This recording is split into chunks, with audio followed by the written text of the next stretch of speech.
Hello everybody, welcome to Weekly Market News. My name is Stepan and we had another big week for stocks and also for precious metals where gold was able to retreat the losses and rise above $1,900, and also US dollar has declined. So let's look at the markets, what they were doing last week and what they can do in the coming sessions. We are looking at S&P 500 4 hours chart. We can see that the S&P 500 was able to rise very steeply. This was all due to the sentiment, because the sentiment was a little bit rattled with the news from Tuesday. You can see the steep decline here that was caused by Mr. President Donald Trump, who tweeted that negotiations about the fiscal stimulus are now halted, and he does not want the negotiations to continue until he is re-elected as a president. The situation changed a couple times in the last week when the president, I think it was 2 days later, where he tweeted again that he wants the negotiations to resume, and Nancy Pelosi and other Democratic representative has gone back to the negotiation table. And right now, White House has offered quite bigger fiscal stimulus. Was $1.8 trillion. If you compare it to the previous offer, which was $1.2 billion, there is a slight increase. But again, this was quite slow for Nancy Pelosi and Democratic Party, which offered $2.2 billion fiscal stimulus. Overall, this didn't have any negative impact on the market. You can see that the sentiment and the belief of investors that the fiscal stimulus is going to get done has pushed stocks to the highest level since the beginning of September. And you can see we have almost erased the losses that we got here in the month of September. Obviously, the month of October is very volatile historically, and many things can change. Also, the negotiations about the fiscal stimulus can very well change the dynamic of the market, as well as the presidential campaign and the debates. The debate for this week was cancelled due to the physical condition of Donald Trump, who tested positive for coronavirus, although through the weekend there were news that the president is no longer positive for coronavirus, and he cannot infect anybody else, and he can meet new people. Although that fact from doctors from the White House and the very positive news that you can see were able to push the markets slightly higher. The presidential debate for this week is cancelled. There will not be any virtual debate because Trump said that this makes no sense. He can be cut back anytime, so we will have to wait until the next week for the next debate, and then we will probably see how the markets will react. Until then, the market will probably only, the main focus will be again the fiscal stimulus. The negotiations between Democratic Party and Republicans, and also the White House, how he is interested in the all negotiations. And we will see which fiscal stimulus might get done before the election, or we will have to wait after the presidential election at the beginning of the next month. You can see that the positive sentiment was also seen at the European stock markets that were able to rise again to the highest level since the middle of September. We are here again a little bit under pressure compared to the US stocks, but again the space for further rise is quite big here as well. You can see some key levels here, like 12,971, which is a double top breakthrough, and it can be tested back again.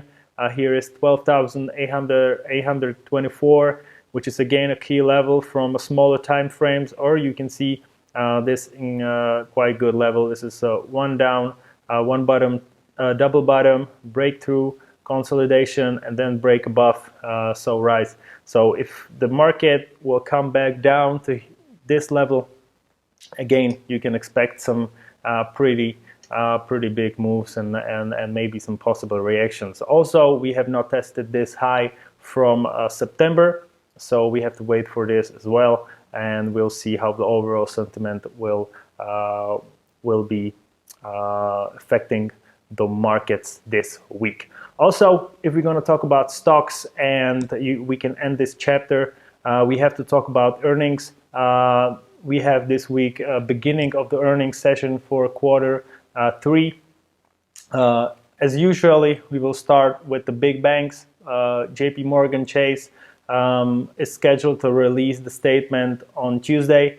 Bank of America, Wells Fargo, Goldman Sachs on Wednesday. On Thursday, we can see, for example, Del Taco, Morgan Stanley is going to release the statements, and on Friday should be quite quiet on the markets. On Monday, you can see the beginning of the week. There is a state holiday in the United States, so you can expect a smaller volume from United States, and also the smaller moves on the future markets on US stocks. Also, we are expecting some major airlines to report its earnings. So Delta Airlines, United. There is also those two are the biggest from the schedule that we have here for this week. So again, this can very well affect the overall sentiment on the market. So this is stocks and their performances the last week and what might offer the week ahead. If you are going to look at the Forex and particularly on US dollar, which as we saw on the stock market, we saw a huge risk on sentiment. Again, this had its effect on euro, on GBP, or on other currency pairs with the US dollar, where dollar was weakening and was able to push euro above the key level of 118, which we are testing right now in Monday. So we will see how this thing will play out. But again, this is overall still under the circumstances on what's happening on the US dollar. This is not much about what's happening in euro or some European macroeconomic news. So the same story probably on GBPUSD, which was able to push above 130. We will see if we are going to be able to hold this level. We were not able to see any positive news about Brexit, but the deadline is coming quite quickly. It's 12th of October right now, and the middle of October was kind of the key date for having some sort of deal between EU and UK. So we will have to wait and see, but this week might be very volatile for GBP currency pairs. USD, Japanese yen, we could see that the last week was not so interesting. There was a consolidation, then rise of the US dollar, and then a drop of Japanese yen at the end of the week.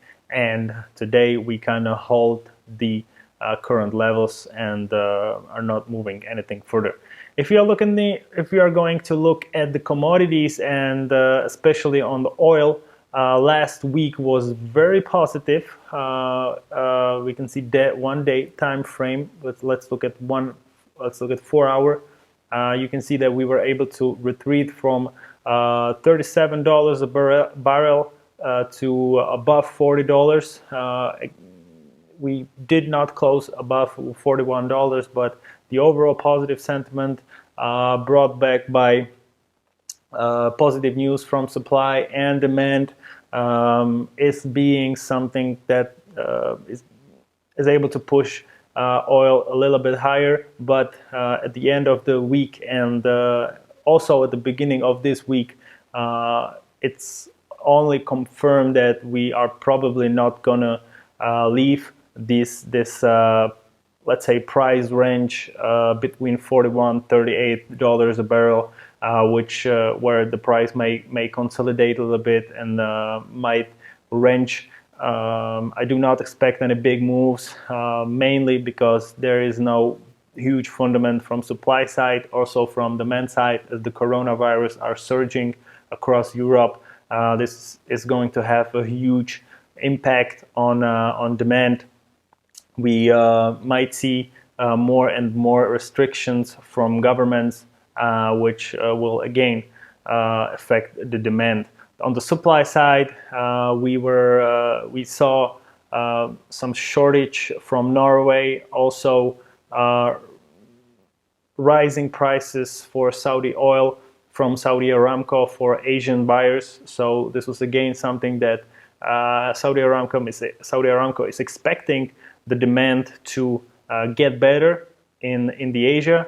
So this was the main reason for the rise of oil. But again, I do not expect any big moves in the coming weeks.